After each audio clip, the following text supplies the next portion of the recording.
Sawadee krap, it's Tuesday, April 3rd. I'm JP Mestanza, and this is Phuket Extra.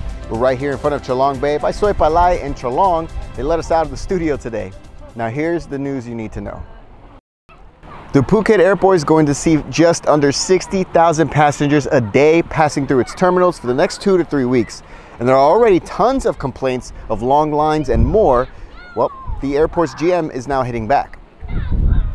Pecha Chancharroen, the Phuket International Airport General Manager, he's saying, quote, everything is fine and that more space will be provided later this week ahead of the anticipated influx of travelers. He was responding to a call from the Phuket News after complaints were made on social media claiming that hundreds of people were queuing to get past the immigration off at the airport, and the GM admitted that all of the renovations are not yet completed and that they are coping as best they can. For more, visit thephuket.news.com. And 2 Phuket police officers are being transferred out of the island as an investigation looks into why they were allegedly providing private protection services for a hotel executive in Patong. Both officers are now at a training center in Suratani, and it's all part of the fallout over a video posted on YouTube that allegedly shows a meeting between a sub-lieutenant of the Royal Thai Army here in Phuket and the hotel executive that has now led to allegations of extortion by soldiers. The video, which was posted just days ago, it's prompted the commander of the Royal Thai Army 4, which covers all of southern Thailand, to file a defamation complaint with police, since they're saying the meeting was allegedly over an unfair dismissal of a hotel employee. The facts are still being sorted out with this story, although it's clear the 2 police officers have been transferred and that police are looking into whether they'll be able to press the defamation charges, since in Thailand it's a criminal charge and only police can execute it. For more, visit thephuket.news.com. The embarrassing saga of the Phuket lifeguards not patrolling Phuket's beaches continues, although there are mixed reports that some showed up on April 1st, this past Sunday, but that more will be available on some beaches this Thursday, April 5.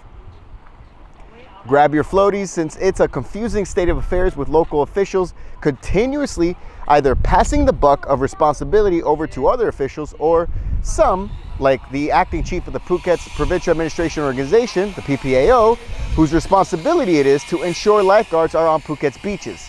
He's not answering any questions related to the disgraceful matter. The usual lifeguards went on strike back in October over a contract dispute, and since then, Phuket has seen some beaches with lifeguards, others without, and then quietly in February, a consultancy group out of Bangkok signed on to provide lifeguards at a cheap rate, but they didn't show up until April 1st. An irate Governor Noraphat Plotong repeatedly ordered local municipalities to hire their own lifeguards for their own beaches, given the PPAO's mishandling of the situation. But now some lifeguards are showing up, although at first they're going to patrol Surin Beach, and it's unclear when the other beaches will have lifeguard patrols. For more, visit thephuket.news.com.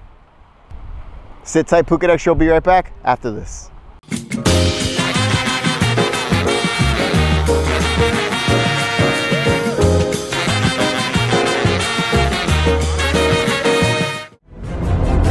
Patong's favorite steakhouse for the past 20 years. For more, find Sam's Steaks and Grill on Facebook. When you think of steaks, think Sam's.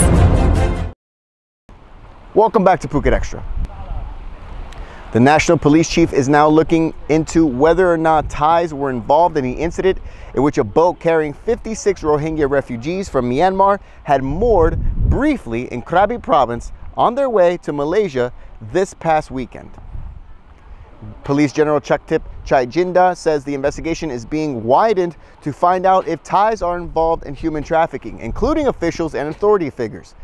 On Sunday, a boat carrying 56 people, including children, stopped in Koh Lanta seeking shelter from the stormy weather, and authorities on the island, according to reports, allowed the boat to leave Thai waters for Malaysia the next day after they could not find evidence of human trafficking.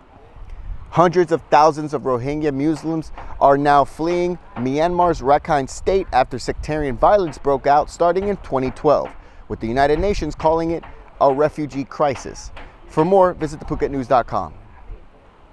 Transport officials are now making sure that buses from private operators are up to snuff with the newly introduced vehicle safety checks before they hit the road for the upcoming Songkran holiday. The stricter measures were recently introduced by the Land Transport Department after the latest fatal accidents that took place in March involving double-decker buses. Perhaps most worrisome is that, according to a story on the Bangkok Post, the Transport Ministry is gradually banning unregulated double-decker buses from operating long routes, which echoes what they've already said 2 years ago, before more people lost their lives last month. This year, officials estimate that about 600,000 people will be traveling on double-decker buses to head back home for the Songkran holidays, which officially will take place between April 12th to April 16th. That's it for Phuket Extra today. From all of us at the Phuket News Center, thank you for watching. If you want to check out any of these stories or to learn more about anything going on in Phuket and the region, head over to thephuketnews.com. Until tomorrow, stay classy, Phuket.